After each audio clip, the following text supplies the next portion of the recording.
America में अब H-1B और PERM एप्लीकेशन सिर्फ प्रोसेस नहीं होंगी, बल्कि उनकी पहले से कहीं ज्यादा गहराई से जांच भी हो सकती है। ट्रंप एडमिनिस्ट्रेशन ने एम्प्लॉयमेंट बेस्ड वीजा प्रोग्राम्स में होने वाले फ्रॉड को लेकर नेशन वाइड इन्वेस्टिगेशन शुरू कर दी है। इस इन्वेस्टिगेशन में कई कंपनीज की जांच भी हो सकती है और कॉग्निजेंट का नाम भी विसिल ब्लोअर्स की जानकारी में सामने आया है। लेकिन यहाँ एक बात शुरू में ही साफ कर देते हैं, अभी कॉग्निजेंट पर कोई क्रिमिनल या सिविल चार्ज नहीं लगाया गया है और ना ही कंपनी को किसी मामले में दोषी ठहराया गया है। इस वीडियो में आज हम समझेंगे इन्वेस्टिगेशन आखिर किस बात की हो रही है, H-1B और PERM रूल्स क्या कहते हैं, गवर्नमेंट किन तरह के फ्रॉड की जांच कर रही है और इंडियन प्रोफेशनल्स को इस समय किन बातों का खास ध्यान रखना है। तो चलिए फिर जल्दी से वीडियो को शुरू करते हैं। हाय, मेरा नाम है वर्षा दुबे और आप मुझे देख रहे हैं एनबीटी टेक पर।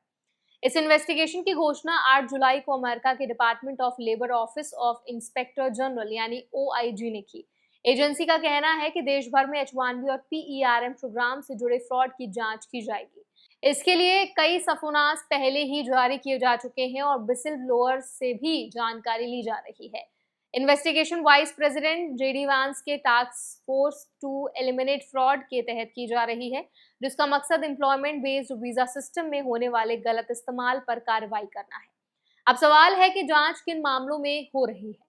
गवर्नमेंट के मुताबिक इन्वेस्टिगेशन का फोकस सिर्फ फेक वीजा एप्लीकेशंस तक सीमित नहीं है। इसमें फेक रिक्रूटमेंट प्रोसेस, गलत तरीके से PERM लेबर सर्टिफिकेशन करना, वेज किकबैक यानी एम्प्लॉय से सैलरी का हिस्सा वापस लेना, बेंचिंग करके बिना तय सैलरी दिए एम्प्लॉयज को बैठाना, फॉरेन वर्कर्स का शोषण करना, लेबर ट्रैफिकिंग और जानबूझकर तय प्रिवेलिंग वेज से कम सैलरी देकर अमेरिकन वर्कर्स को नुकसान पहुंचाने जैसे मामलों की जांच भी शामिल है। यहाँ PERM रूल्स को समझना भी जरूरी है। किसी भी एम्प्लॉयर को एम्प्लॉयमेंट बेस्ड ग्रीन कार्ड के लिए स्पॉन्सरशिप करने से पहले ये दिखाना होता है कि उस पोजीशन के लिए कोई क्वालिफाइड अमेरिकन वर्कर उपलब्ध नहीं था। फॉरेन वर्कर्स को हायर करने से अमेरिकी वर्कर्स की सैलरी या वर्किंग कंडीशंस पर गलत असर नहीं पड़ेगा और पूरा recruitment process department of labour के रूल्स के मुताबिक किया गया है। अगर इनमें किसी तरह की गलत जानकारी दी जाती है या फेक डॉक्यूमेंट्स इस्तेमाल किए जाते हैं तो इन्वेस्टिगेशन शुरू हो सकती है। अब बात कॉग्निजेंट की।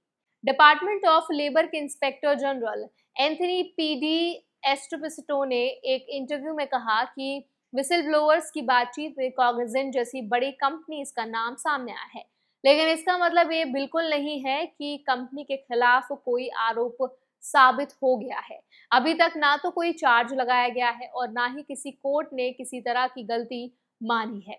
इसीलिए इन्वेस्टिगेशन में किसी कंपनी का नाम आने और उसके खिलाफ कानूनी कार्रवाई होने में बड़ा अंतर होता है। इंडियन IT कंपनीज के लिए इसका असर जरूर बढ़ सकता है, क्योंकि भारतीय IT और कंसल्टिंग फर्म्स H-1B प्रोग्राम का सबसे ज्यादा इस्तेमाल करने वालों में शामिल हैं।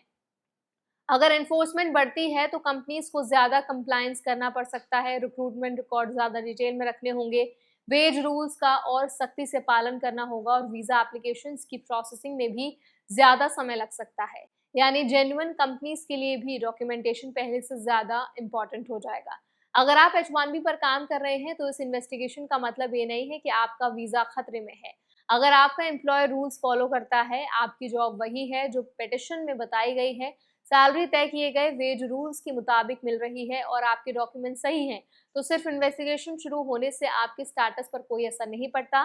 लेकिन अपने offer letter, pay slips, tax documents, approval notices और एम्प्लॉयमेंट रिकॉर्ड्स हमेशा सुरक्षित रखें। अगर कभी वेरिफिकेशन होती है तो यही डॉक्यूमेंट्स सबसे अहम साबित होंगे। इस समय सबसे जरूरी बात यही है कि किसी भी वायरल क्लेम या आधी अधूरी जानकारी पर भरोसा ना करें। अभी इन्वेस्टिगेशन शुरुआती स्टेज में है और आगे क्या कार्रवाई होगी जांच में मिलने वाले सबूतों पर डिपेंड करेगा। लेकिन इतना तय है कि अमेरिका अब एम्प्लॉयमेंट बेस्ड वीजा प्रोग्राम्स में कंप्लायंस और डॉक्यूमेंटेशन को पहले से कई ज्यादा गंभीरता से देखने जा रहा है। इसलिए इंडियन प्रोफेशनल्स के लिए सही रिकॉर्ड्स रखना, रूल्स फॉलो करना और किसी भी इमिग्रेशन इशू में समय रहते क्वालिफाइड इमिग्रेशन लॉयर से एडवाइस लेना पहले से ज्यादा जरूरी हो गया है।